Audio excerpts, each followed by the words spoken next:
안녕하십니까. 저는 상당히 특이한 이력을 가졌는데요. 다른 분들은 이제 여기 보통 사진을 전공하거나 사진하는 작가라든가 이런 분들이 와서 강의를 하시는데, 저 같은 경우는 이제 약간 다른 이력을 가졌어요. 학교에서는 중앙대 사진학과에서 사진학을 전공하고, 그리고 광고사진 스튜디오에서 사진을 하다가, 그리고 다시 제일기획이라는 회사에서 여러분들 말씀하시는 CF라는 거를 촬영하는 일을 했습니다. 계속. 그거를 계속 하다가 또 뭔가 영상적으로 제대로 공부를 해봐야 되겠다 싶어가지고 다시 대학원에 가서 영상 공부를 하게 됐어요. 그래서 저는 사진하고 영상하고를 같이 했는데, 지금 이 시대가 영상 자체도 자꾸 디지털라이즈 돼가고 있어요. 점점 우리에게 다가오고 있어요.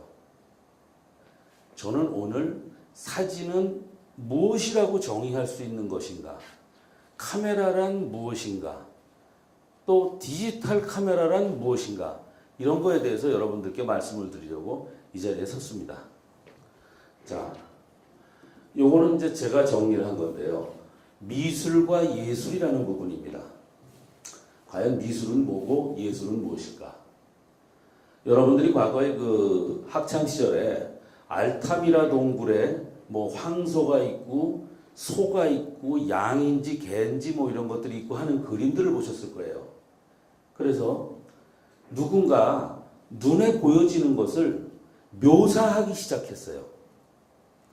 그래서 이것을 묘사하기 시작했는데, 이 묘사를 하다 보니까 묘사하는 사람들 중에서 어떤 사람은 묘사를 참 잘하고 어떤 사람은 묘사하는 게 좀 엉망진창일 수 있겠죠. 그래서 시각적 묘사를 하는데 묘사를 좀 잘하는 사람이 있다. 그 잘하는 사람이 묘사를 하니까 그 묘사되어진 대상들을 남들이 보고, 아, 저거 소구나, 아, 저거 맘모스구나, 그런 것들을 서로 공유하기 시작했습니다. 그렇게 하다 보니까 그것이 이제 미술로서의 발전을 하게 됩니다. 그래서 근데 미술로서의 발전을 하다가 보니까 이게 사람이 욕심이 생깁니다. 그러다 보니까 정확하게 잘 묘사해서 잘 전달하려고 하는 마음에서 뭔가 거기다가 조금 더 오바를 해요. 그래서 오바를 해서 뭘 하다 보니까 이건 색다른 거야.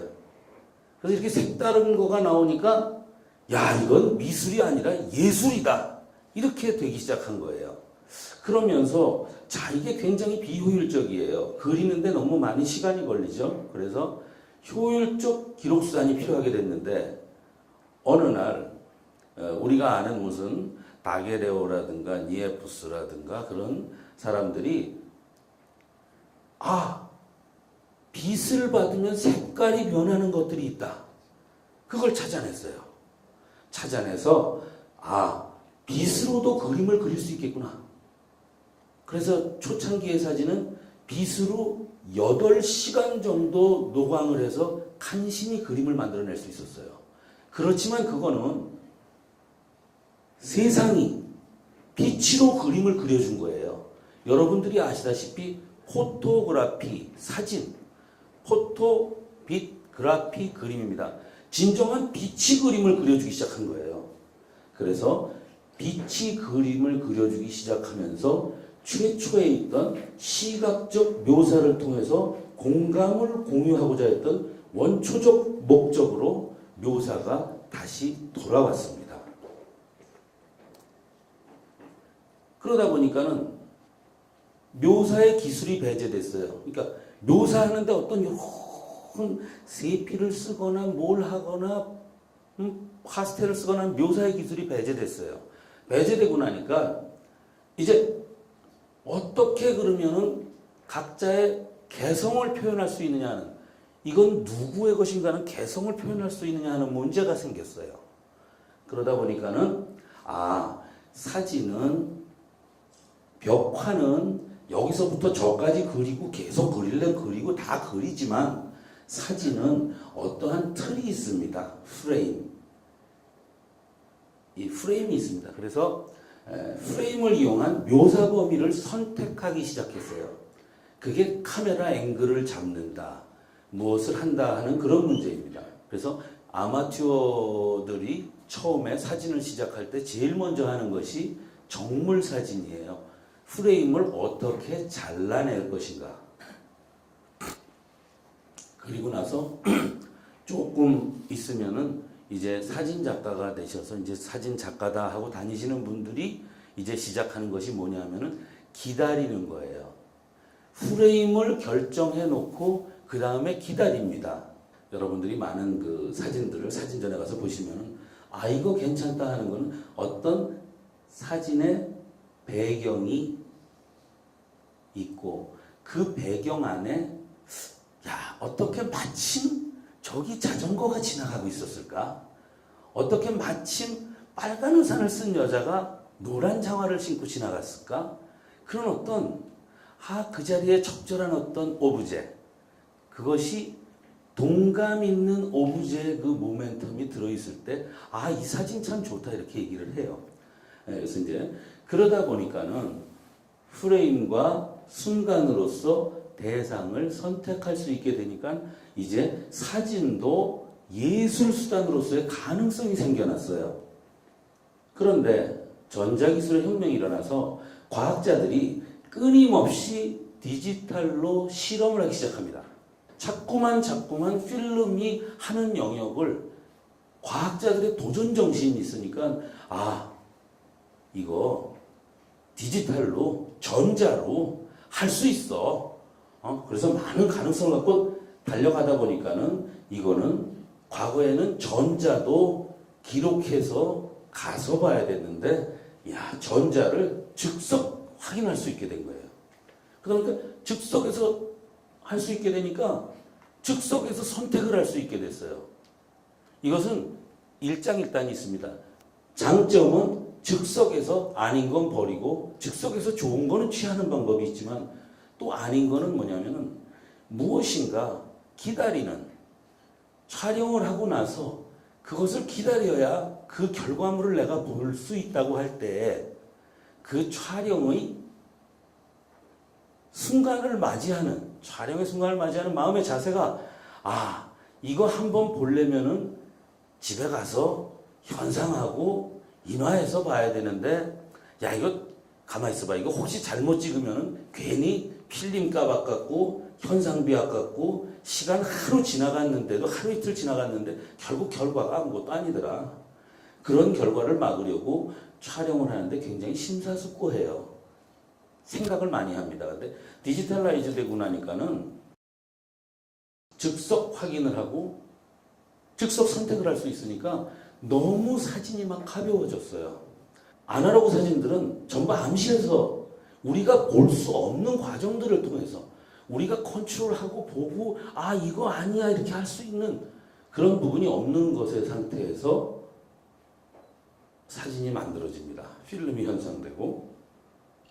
그런데 디지털은 찍어진 원본 오리지널을 가지고 암실이 필요 없이 그냥 프린터로 프린트해버립니다. 그냥 파일을 인쇄해요.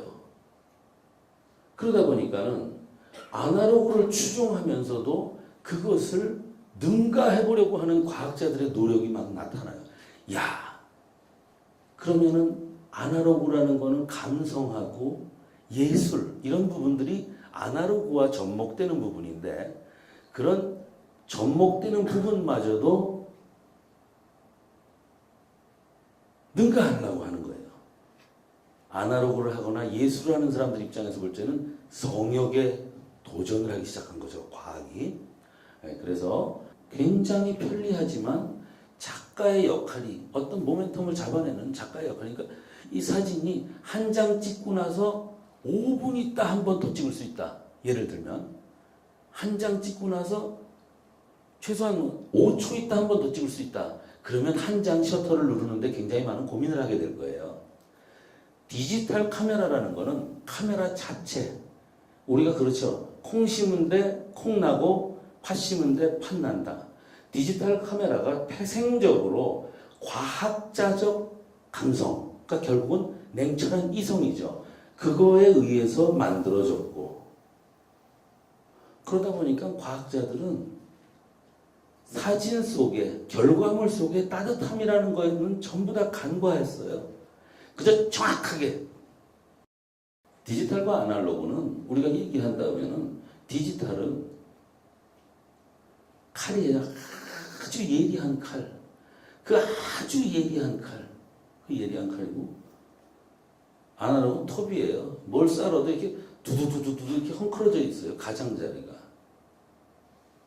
그런데 우린 우리 사람 자체가 무슨 각을 꽉꽉 세우고, 눈은 뭐 이게 전부 다 거울 같고 대리석 같고 뭐 그런 것들이 아니기 때문에 모두 자기와 닮은 것들을 좋아해요. 그래서 그 디지털과 아날로그가 톱이나 칼이 나는데, 사실은 우린 좀 이게 톱으로 자른 나무가 예리한 걸로 자라서 나무 자른 면이 거울같이 잘라진 것들이 있어요. 그거는 칼은 아니지만 레이저 커팅을 한 건데, 그렇게 한 것보다는 우리는 좀 더 푸근한 게 그 감성적이고 좀 아날로그적인 것이 아닌가 이렇게 생각을 했어요. 근데 디지털이 놓친 어떤 아날로그의 그 장점들, 근데 그 장점이 역설적으로 아날로그의 장점이라는 거는 불편하다는 거예요. 디지털의 장점은 편하다는 거고, 아날로그의 장점은 불편하다는 거예요. 이게 이제 그 후지필름 카메라에서 저보고 이제 써보라고 이제 카메라를 이렇게 좀 빌려주셨는데, 이렇게 한번 컴팩트하게 작다고 손에 이렇게 들고 댕기 이렇게 한번 해봤어요. 제가 해봤는데, 이걸 갖고 이렇게 사진을 찍어보면서 여러 가지를 하다 보니까는,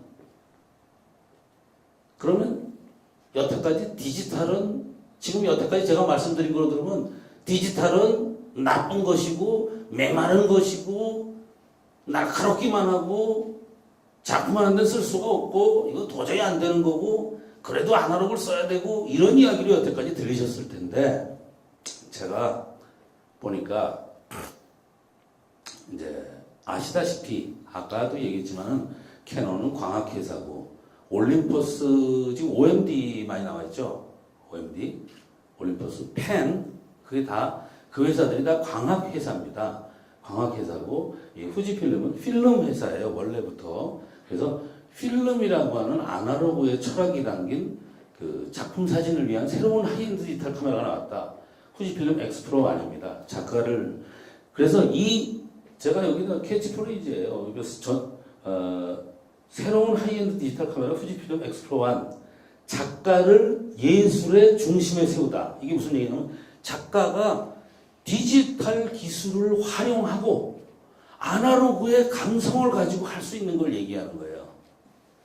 디지털 카메라들이 디지털의 그 어쩔 수 없는 것 때문에 센서들의 위치가 4개의 센서의 그 색을 받아들이는 부분들이 이렇게 4개의 센서로 돼가지고, 그것 때문에 우리 TV에 나오는 데 보면은 이렇게 블라인드라든가 줄무늬 넥타이라든가 체크 남방 옷 같은 거에 보면 막 칼라 물이 막 이상하게 생기는 거 있어요. 그걸 스미아라는 사람도 있고, 여러 가지 알리아싱이라는 여러 가지 이제 많은 그 이야기가 있는데, 그런 그 용어가 달라요. 그래서 제가 뭐라고 정의를 안 내려요. 그래서 제가 그 형태만 얘기해 드리는 거예요. 그런 게 있는데, 그거를 없애기 위해서 센서 앞에다가 살짝 뭉그러뜨리는 걸 넣어요. 그게 엔티 엘리어싱 필터라는 거예요. 필름 카메라 찍으면서 그거 한 번도 전 본 적도 없어요. 너무 생경한 필터가 있었던 거예요. 이 카메라는 센서의 그 구조를 4개 갖고 2x2, 2개로 한 게 아니라 6개로 해서 랜덤으로 뿌려놔가지고 그런 게 안 생겨요. 앞에 필터를 안 끼워도 그냥 필름이에요. 필름처럼 만들어놨어요. 디지털 센서를. 그래서 제가 이거 굉장히 매력적이군. 이제 그런 생각이 들기 시작했어요. 그리고 카메라가 주도해서 무엇을, 디지털 기술이 주도해서 무엇을 하려 하지 않아요. 작가가 하고 싶은 걸 하게 해줘요. 그래서 제가 그렇게 표현했어요. 작가를 예술의 중심에 세우고 철학이 다른 철학을 가진 그런 찍는 자, 사람, 작가들에게 겸손한 카메라다. 이런 느낌을 받았어요. 그 선이라든가 모든 부분들이 이거 필름으로 찍었구나 하는 느낌이 나요. 그러면 뭐 필름으로 찍은 것처럼 보여야 좋은 작품이야? 그건 아니에요. 그렇지만은 필름으로 찍었다는 거는 필름의 느낌으로 나온다는 거는 내가 가슴으로 느끼고 찍은 것처럼 나온다라는 건데 사실은 우리가 이제 작가분들이 디지털 카메라를 갖고 가서도 가슴으로 느껴요. 감성을 느낀다고. 가슴으로 느끼고 막 고민하고 찍어요. 그런데 그 결과물은 칼로 자르는 디지털이 나와요. 속상하지 않아요? 그런데 그 고민한 거가 고민했구나 하는 게 그냥 느껴질 수 있도록 표현이 됩니다. 자, 그래서 이 어떤 감성을 룩으로 재현한다. 그 다음에 이제 촬영 시의 카메라 그래서 제가 아까 말씀드렸죠. 프리익스포저 얘기됐듯이. 그래서 이 카메라를 보니까는 또 다중 노출이 돼요. 그러면 제 생각에 그럼 이건 살짝 노출을 주고 다시 찍으면 안 나오는 아주 어두운 부분의 디테일까지도 잘 나오지 않을까 이런 생각을 했는데 실제 그게 가능하고 실제로는 다이나믹 레인지를 컨트롤할 수가 있더라고요. 그래가지고 우리 필름 하시는 분들은 저감도는 하이 콘트라스트, 파나토믹 X, 플러스 X, 코닥에서 과거에 파나토믹 X 플러스 X, 후지에서 네오판 S, 네오판 SS, 레오판 SSS 그렇게 감도에 따라서 필름의 이름이 달랐는데 그 필름마다 컨트라스트 수치가 달랐어요. 근데 현재 디지털 카메라들은 감도만 고감도, 센서에 센싱하는 것만 올릴 뿐이지 그렇게 감도가 올라갔을 때 특성 곡선은 어떻게 필름에서는 변화하는가 그거에 대한 거는 별로 고려한 거를 제가 못 봤는지 몰라도 저는 처음 봤어요. 그래서 내가 지금 필름을 찍고 있는 것 같아요. 뒤에 이렇게 탁탁 끼고 오늘은 내가 벨비아로 감도 800짜리 필름을 쓰니까 콘트라스트가 이렇게 낮아지고 아니야 이거는 어떻게 하더라도 좀 콘트라스트가 강해야 되니까 저감도 쪽으로 돌려서 감도를 결정하는데 사진이 나오냐 안 나오냐 감도를 결정하는데 사진이 안 나오냐 안 나오냐 흔들리냐 안 흔들리냐로 감도만 결정하셨는데 이제는 감도를 결정하시면서 필름의 특성대로 컨트라스트와 다이내믹 렌즈를 결정하실 수 있어요. 카메라가 디지털 카메라가 되고 파인더가 디지털 파인더가 되고 나서부터는 펜타프리즘 얼마인지 아십니까? 그거 펜타프리즘? 굉장히 비싸요, 그거 왜 얹어서 보고 있습니까? 저는 펜타프리즘 얹어서 그거 코 닿아가면서 이렇게 해갖고 볼 이유가 별로 없다고 생각 들어요. 제가 볼 때는 향후 카메라들은 이렇게 좀 미러리스 쪽으로 가지 않을까 그런 생각이 많이 들어요. 제 생각에. 이거는 후지필름하고 협의된 사항도 아니고 그냥 제 생각이에요. 왜냐면 펜타프리즘이라고 하는 그 비싼 부품을 쓰는데 왜 씁니까? 프레임하고 똑같은 거 보려고 쓰잖아요. 그죠? 똑같은 프레임 보려고 쓰잖아요. 보이는 대로 보이게 하려고. 렌즈로 보이는 것 하려고. 근데 미안하지만 모든 똑딱이 카메라들도 전부 다 렌즈로 보이는 거 일로 다 나옵니다. 뒤에 LCD 창에 보여주려고 다른 렌즈가 달려있지 않아요. 전부 LCD 창에 나오는 거는 전부 렌즈를 통해서 들어온 거예요. 그죠? 그래서 DSLR이라고 SLR이라는 카메라를 가지고 이렇게 반사시켜서 무엇을 본다고 하는 것이 지금은 좀 비효율적이지 않은가 하는 생각이 들고요. 그리고 이 카메라는 제가 깜짝 놀랐어요. 뭐가 깜짝 놀랐냐면 이쪽으로 보면은 시차가 생기게 돼 있어요. 시차가.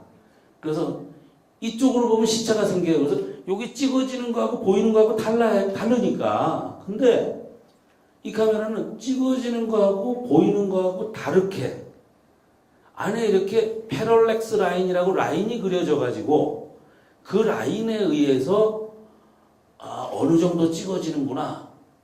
그거 오차가 있다고? 오차? 그 오차 있는 카메라가 갖고 세계적인 작품을 만들었어요. 라이카. 그죠? 그 오차 때문에 사진 안 된다는 말이 안 돼요. 그런데 중요한 거는 이 카메라는 보니까 이 파인더 안으로 여기 LCD 화면에 나오는 거를 레인지 파인더 화면으로 그대로 구사가 되더라고요. 구현이 되더라고요. 그러니까 이렇게 보는데 여기 있는 화면이 이리 보이는 거예요. 간단한 저런 스위치에 의해서 그냥 광학적으로 패럴렉스 라인으로도 보고 정확하게 사이즈를 보고 싶으면 눌러서 또 이걸로도 보고. 그래서 패럴렉스 라인으로 보는 거는 필름이에요. 필름 카메라입니다. 저거 딱 지금 필름 카메라. 필름 카메라. 근데 그 안에 디지털이 나오는 건 필름 카메라에서 좀 틀릴 수 있는 거를 보정해 줄 수 있어요. 자, 이게 중요합니다. 자기 눈으로 들여다보고 있는 거냐, 비춰져 있는 걸 쳐다보고 있느냐, 이거 굉장히 중요하거든요. 그들이 비추어 준 거를 그냥 쳐다보면서 이렇게 찍어지는구나, 이렇게 찍어지는구나 하는 거 하고 자기 눈으로 이게 뭡니까 이게? 파인더예요, 파인더. 이걸로 내 작품거리를, 좋은 그림을 찾는 거예요. 디지털적인 장점을 다 가지고 있으면서 오히려 더 가지고 있으면서 그러면서 아날로그 시절에 우리가 목말랐던 그런 많은 부분들이 다 구현이 되면서 그러면서 두 가지가 각각 독립적으로 활동해서 서로가 서로에게 방해를 주지 않는 그런 새로운 크로스오버 디지털 카메라더라 이런 생각이 들었습니다. 그래서 제가 이 부분은 제가 여러분들께 말씀드리고 여기 제가 나와서 이야기하니까 또 여러분들을 이렇게 초대해서 강연을 듣게 해주시고 그랬으니까 여러분들 앞으로 후지필름, 후지카메라 많이들 사랑해 주세요. 손희정이었습니다.